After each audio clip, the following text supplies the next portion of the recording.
किरण जी ने प्राची की तरफ देखकर नाराजगी भरे स्वर में कहा। आज किरण जी नाराज थी तो थी, और इस वक्त उन्हें प्राची की कोई बात अच्छी नहीं लग रही थी। पर प्राची भी कहाँ कम थी, उसने भी जिद करना नहीं छोड़ा। फिर से उसने कहा, माँ जी, आप मुझ पर अपना गुस्सा चाहे जितना भी निकाल दीजिएगा, पर इन पराठों ने आपका क्या बिगाड़ा है? पहले आप नाश्ता तो कर लीजिए।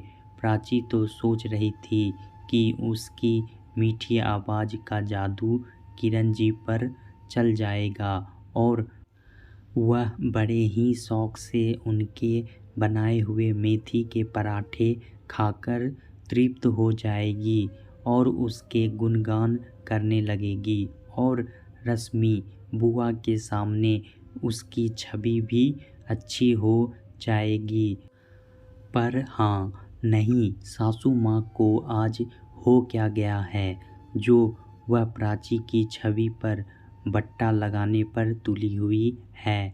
उधर बैठकर मैं फूफा जी तक भी अम्मा जी की आवाज़ सही से पहुंच रही थी। ना जाने वह प्राची के बारे में क्या क्या अटकलें लगा बैठे।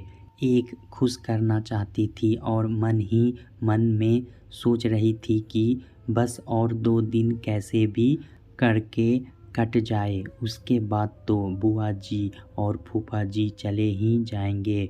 फिर इस बुढ़िया की कौन इतनी चिरौरी करेगा। और शायद किरण जी अपनी चालाक बहू के मनोभाव को अच्छी तरह समझ रही थी और उसका अगला दाव भी जानती थी।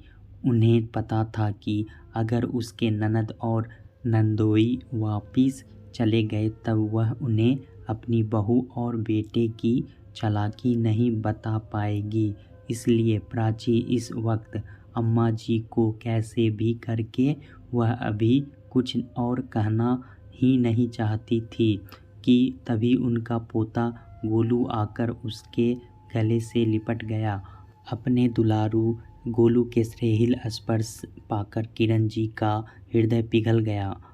गोलू ने लार लड़ाते हुए कहा, दादी आप जल्दी खाओ ना, फिर आप मुझे कहानी सुनाना और मेरे साथ खेलना। अगर आप नाश्ता नहीं करोगे तो मैं भी नहीं खाऊंगा। तभी रश्मि जी ने भी कहा कि दिया, अरे भाभी बहू और तुम्हारी नोक झोंक तो चलती रहेगी, अब तुम जल्दी से नाश्ता कर लो। अब किरण जी को भी हार माननी पड़ी। वह और देर तक नाराज ना रह सकी। एक तो उनका प्यारा पोता गोलू उनसे कह रहा था और दूसरे वह रश्मि जी के सामने भी बूढ़ी नहीं बनना चाहती थी। एक क्योंकि रश्मि जी ही थी जो उन्हें हमेशा सपोर्ट करती थी, वरना बाकी सभी रिश्तेदारों को तो बेटे और बहू ने अच्छे अच्छे और महंगे महंगे उपहार और पैसे देकर अपनी तरफ मिला लिया था। सो उन्होंने बात को आगे ना बढ़ाकर सोचा कि नाश्ता ही कर ले। कब से तो पराठे से उड़ती हुई खुशबू उनको लालचा रही थी और एक तरफ से उनके धैर्य की परीक्षा ले रही थी।